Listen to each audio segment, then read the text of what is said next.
महत्वाची बातमी, मनोज जरांगे यांनी काल धनंजय मुंडेंवर गंभीर आरोप केलेत। आज धनंजय मुंडेंनी मुख्यमंत्री फडणवीसांची भेट घेतली आहे। दरम्यान सुपारी प्रकरणातच ही भेट झाल्याचा दावा त्यानंतर जरांगेंनी केलाय। मुंडेंची चौकशी केली नाही तर महागात पडेल असा इशाराही जरांगे यांनी दिलाय। तर मतदारसंघातल्या कामांसाठी फडणवीसांना भेटलो असं स्पष्टीकरण धनंजय मुंडेंनी दिलं। अधिवेशनाच्या पहिल्या दिवशी धनंजय मुंडेंनी अजितदादांसह मुख्यमंत्र्यांची भेट घेतल्यामुळे जरांगेंनी आरोप केले आहेत। भेट सुपारी प्रकरणामध्ये झाल्याचा दावा जरांगे यांनी केला। धनंजय मुंडेंनी मला मारण्यासाठी 2.5 कोटींची सुपारी दिल्याचा मोठा आरोप याआधी जरांगे यांनी केला आहे। त्यानंतर रविवारी जरांगेंनी सुपारी प्रकरणात मुंडेंवर कारवाई करण्याच्या मागणीसाठी सरकारला इशारा सुद्धा दिला होता। याची चौकशी धन्याची झालेली बरी।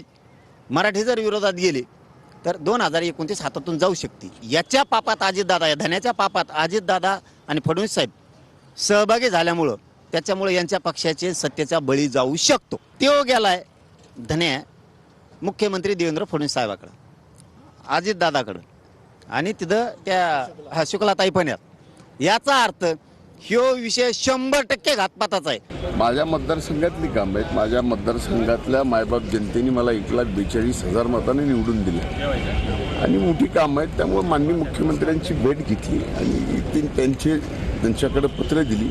आता ती कामं होतील अशी अपेक्षा आहे। सुपारी प्रकरणामध्ये आतापर्यंत 3 आरोपी अटकेत आहेत। या आरोपींनी धनंजय मुंडेंचं नाव घेतल्याचा दावा जरांगेंनी केलाय। एक 20-25 दिवसापूर्वी तो अजितदादाच्या पायावर लोळलेला आहे। पाय धरून सांगितलेलं आहे की जरांगे पाटलाच्या घातपाताच्या प्रकरणात मला टाळा चौकशीपासून, इथून पुढे मी काहीच करणार नाही। आरोप तुमच्यावरती जरांगे पाटील करतात की त्यांच्या मला यावर काहीही बोलायचं नाही। SIT नेमलेली आहे आणि SIT पूर्णपणे पारदर्शकपणाने काम करते। तर शिंदेच्या शिवसेनेचे 22 आमदार फुटणार असा मोठा दावा आदित्य ठाकरेंनी केलाय। तर शिंदेचे आमदार आमचेच, त्यांना भाजपमध्ये का घेऊ अशा पद्धतीचं राजकारण आम्ही करत नाही असं उत्तर मुख्यमंत्री देवेंद्र फडणवीसांनी दिलं आहे।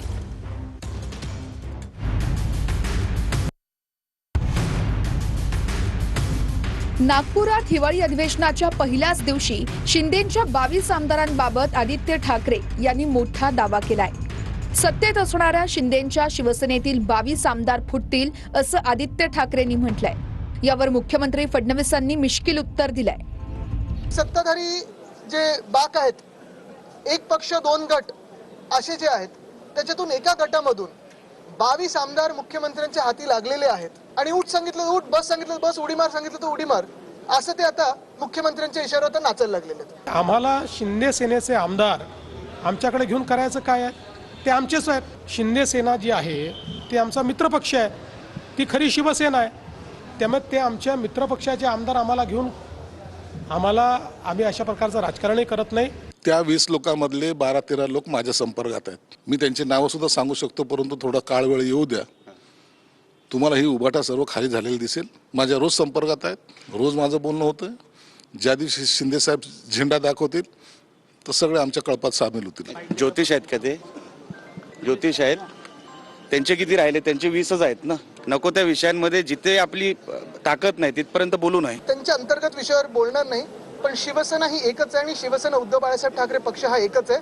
बाकीचा मिंदेगताबद्दल त्यांना शिवसेना बोलणं योग्य नाही, त्यांनी सगळं चोरलेलं आहे। ज्या 22 आमदारांचा आपण उल्लेख केलेला आहे किंवा त्यामध्ये काही मंत्री आहेत, त्यांना नेमकं कोण लीड करत आहे? बघा, त्या 22 आमदारांमध्ये मी असं कोणतरी व्हाईस कॅप्टन म्हणून स्वतःला म्हणतात सुद्धा, ह्यांचे काय उद्योग धंदे चालतात हे मला माहित नाही। तर विरोधी पक्षनेते पदावरून सत्ताधारी आणि विरोधकांमध्ये जुंपलीये। उद्धव ठाकरे हे भास्कर जाधव यांच्याऐवजी आदित्य ठाकरे यांनाच विरोधी पक्षनेते करतील असा दावा उदय सामंतांनी केला। तर विरोधी पक्षनेते पदासाठी माझं नाव ही केवळ अफवा आहे असं प्रत्युत्तर आदित्य ठाकरेंनी दिलं। राज्यात पहिल्यांदाच दोन्ही सभागृहातील विरोधी पक्ष नेत्यांविनाच अधिवेशन होत आहे। विरोधी पक्ष नेते पदासाठी विरोधकांनी आक्रमक भूमिका घेतली आहे। दरम्यान ठाकरे भास्कर जाधव यांना विरोधी पक्षनेता करतील असं वाटत नसल्याचं म्हणत शिंदेच्या शिवसेनेने हल्लाबोल केलाय।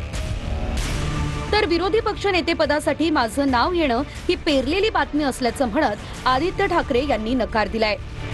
म्हणजे हे 2019च्या महाविकास आघाडीच्या मंत्रिमंडळाच्या रचनेसारखं झालं.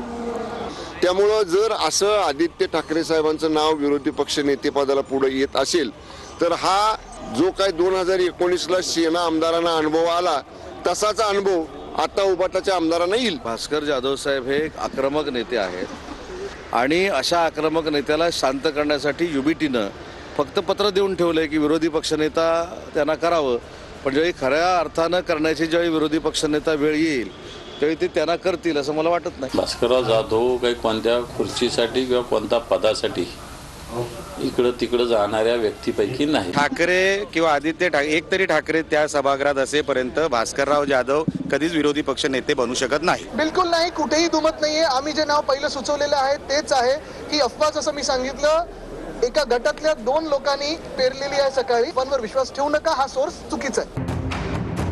काँग्रेसकडून सतीश पाटलांचं आणि ठाकरेंच्या शिवसेनेकडून भास्कर जाधव यांचं नाव विरोधी पक्षनेतेपदासाठी देण्यात आलंय.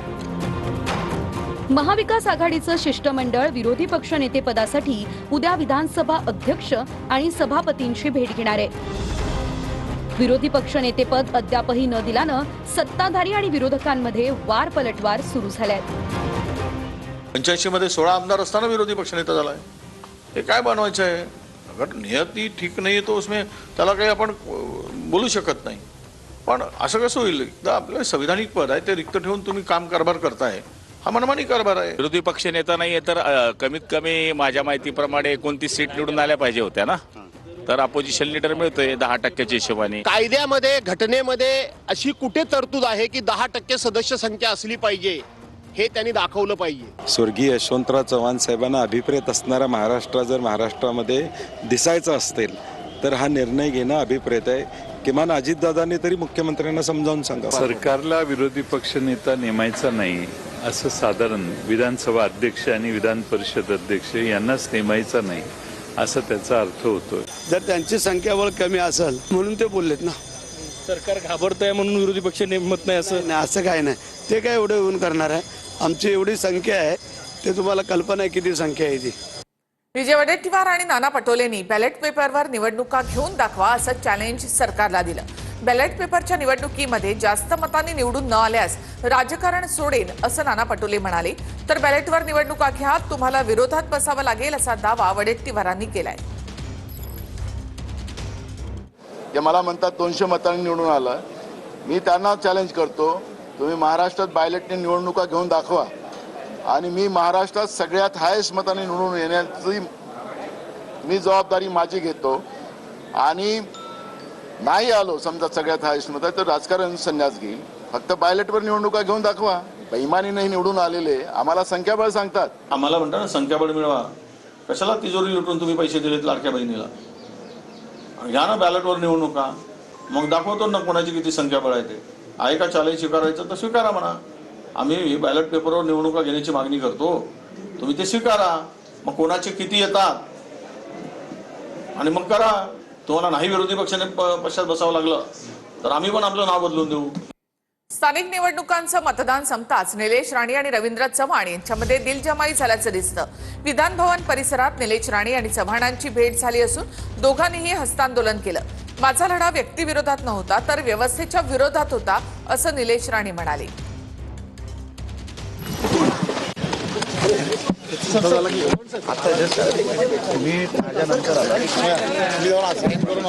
नाही विमानामधून पण तुम्ही नंतर आलात, मी 5 मिनिटं अगोदर आलो. एअरपोर्टवर पण आपली चुकामुक झाली. आम्ही आता येताना आता आलो. हो हो एकदा सांगा.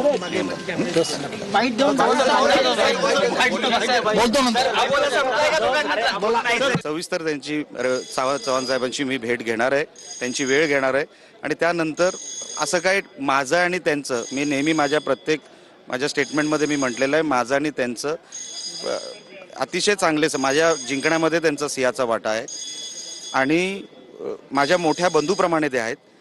ते मला वेळ देतील, मी त्यांना जाऊन भेटणार. तुम्ही बरेचसे आरोप केले होते मालवण नगर परिषदेमध्ये. मी निवडणूक आयोगावर आरोप केले होते आणि एक रिट पिटिशन फाईल केले मी हायकोर्टामध्ये बोगस ओबीसी सर्टिफिकेटच्या माध्यमातून. आता त्याचा निकाल काय लागतो हे निवडणूक आयोगाने मला द्यायचं आहे, भारतीय जनता पक्षाने नाही. अभिनेते सयाजी शिंदेंनी शिवतीर्थावर जाऊन राज ठाकरेंची भेट घेतली. तपोवनातील वृक्षतोडीच्या मुद्द्यावरून भेट झाली. अमेय खोपकर देखील सयाजी शिंदेंसोबत राज ठाकरे यांच्या भेटीसाठी गेले होते.